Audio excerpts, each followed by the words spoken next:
તમારી પોતાની channel TV13 Gujarati જેણે આજે આણંદ ખાતે મહાસન્માન પુરસ્કારનું આયોજન કર્યું હતું। મોડાસા, ભરૂચ અને ગોધરામાં મળેલી ભવ્ય સફળતા બાદ TV13 ગુજરાતી થકી આણંદ ખાતે આ મહાસન્માન પુરસ્કાર કાર્યક્રમ યોજાયો।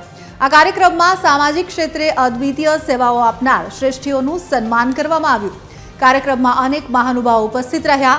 આ ગરિમામય સમારોહના મુખ્ય અતિથિ તરીકે ગુજરાત સરકારના માનનીય કેબિનેટ મંત્રી જીતુભાઈ વાઘાણી ખાસ ઉપસ્થિત રહ્યા। તેમની પ્રેરક ઉપસ્થિતિમાં વિવિધ ક્ષેત્રના મહાનુભાવોનું સન્માન કરવામાં આવ્યું। કાર્યક્રમમાં રાજ્યકક્ષાના મંત્રી કમલેશભાઈ પટેલ, આણંદના ધારાસભ્ય યોગેશભાઈ પટેલ અને પશ્ચિમ ક્ષેત્રના RSS વ્યવસ્થા પ્રમુખ હસમુખ પટેલ પણ ઉપસ્થિત રહ્યા હતા। તો જાણીતા લોક કલાકાર અને TV13 ગુજરાતીના ડિરેક્ટર કીર્તિદાનભાઈ ગઢવી ખાસ હાજર રહ્યા। TV13 ગુજરાતીના મેનેજિંગ ડિરેક્ટર મુન્નાભાઈ ગઢવી અને TV13ના એડિટર દીપક રાજાણી પણ કાર્યક્રમમાં વિશેષ ઉપસ્થિત રહ્યા। ઉપરાંત અન્ય મહાનુભાવોની વાત કરવામાં આવે તો આણંદના કલેક્ટર પ્રવીણભાઈ ચૌધરી, આણંદના પોલીસ અધિક્ષક G જસાણી શોભામાં અભિવૃદ્ધિ કરી। કાર્યક્રમમાં લોક કલાકાર અને TV13 ગુજરાતીના ડિરેક્ટર કીર્તિદાનભાઈ ગઢવીએ પોતાના સૂર રેલાવીને લોકોનું ભવ્ય સ્વાગત પણ કર્યું।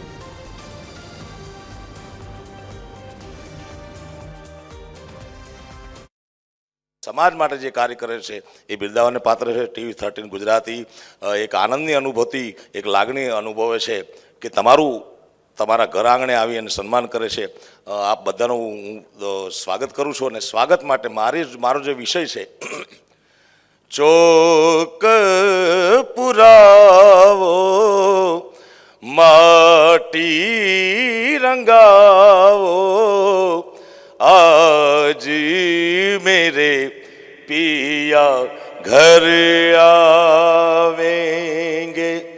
चौक पुरावो माटी रंगावो आज मेरे पिया घर आवेंगे। आज मेरे पिया घर आवेंगे। આમ આણંદ ખાતે ઝડપથી ટાઉન હોલ શરૂ થઈ જાય એ માટે આપણે બધાએ પ્રયાસો કરવા છે।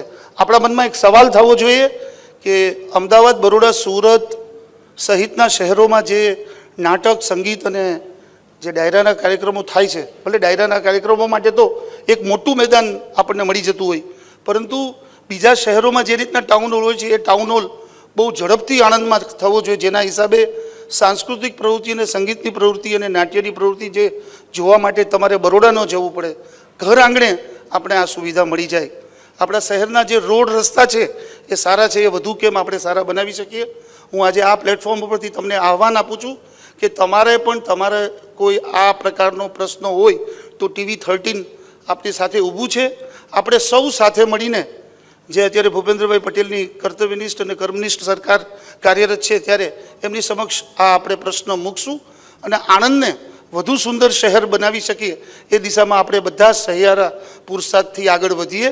એમ દીપકભાઈ, તમે જે અમને પ્રશ્નો રજૂ કર્યા છે, અહીંયા એક સારો મજાનો હોલ હોય, કારણ કે આ પણ કલા ક્ષેત્રની નગરી છે આણંદ, અમારું ભાવનગર છે એવું નથી। અહીંયા અનેક કલાકારો એ બહારથી રહ્યા છે ને અહીંના છે ને જે અમે સાંભળ્યા છે, મેં, કીર્તિભાઈ, દીપકભાઈ, આપ સૌએ, તો એક માધ્યમ તરીકે એકાગ્ર થવાનું રંગમંચ અહીંયા બને એમના માટેનું તમને ભરોસો હું યોગેશભાઈ અને કમલેશભાઈ આપી છીએ કે તમે ઈચ્છો ને એવું બનાવશો। અહીંયા અમે ઈચ્છીએ એવું નહીં, ગામની જે અપેક્ષાઓ હોય એ પ્રમાણેની સમયની માંગ સાથે અહીંયા ખૂબ બધા યુવાનો છે। સ્કાય ધ લિમિટ, તમારા માટેની ઓપોર્ચ્યુનિટીઓ ખૂબ છે।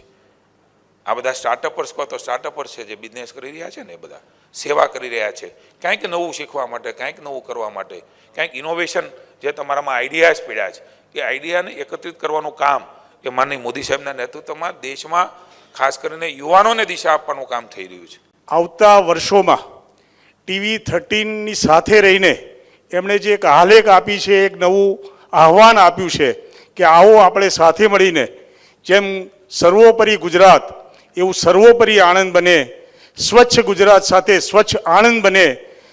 પર્યાવરણની દ્રષ્ટિએ રાજાણી સાહેબ, આપને કહું કે અમારો આખા ગુજરાતમાં પર્યાવરણની દ્રષ્ટિએ વૃક્ષારોપણમાં અમારો પહેલો નંબર છે। દરેક 62 ચોરસ કિલોમીટરે અમારા 1000 વૃક્ષો આવેલા છે। તો એમાં પણ અમે વધતા જઈએ. પાણીનું સ્તર પણ ધીરે ધીરે અમારું વધવાનું છે. અમે જળ સિંચાઈના પણ કાર્યક્રમો વખતો વખત કરતા આવ્યા છે. તો સુંદરતાની સાથે પર્યાવરણને પણ અમે આગળ વધારીશું એવી આપને ખાતરી આપીશું. આ સાથે આપનો આભાર પણ માનું છું. ન્યૂઝ ચેનલ અને મીડિયા જે પોઝિટિવ ન્યૂઝ લાવી અને સમાજ જીવનને પ્રભાવિત કરતા વ્યક્તિઓને પણ સન્માનિત કરે છે. આ 21 આણંદ જિલ્લાની એવી વ્યક્તિઓ છે કે આણંદ જિલ્લાને અને આણંદ વિસ્તારને અને ગુજરાતને પણ પ્રભાવિત કરી શકે. તો એમનું સન્માન ટીવીના માધ્યમથી, TV 30ના માધ્યમથી પત્રકારો અને સમાજ શ્રેષ્ઠીઓના વચ્ચે થાય એ સરાહનીય કામ છે.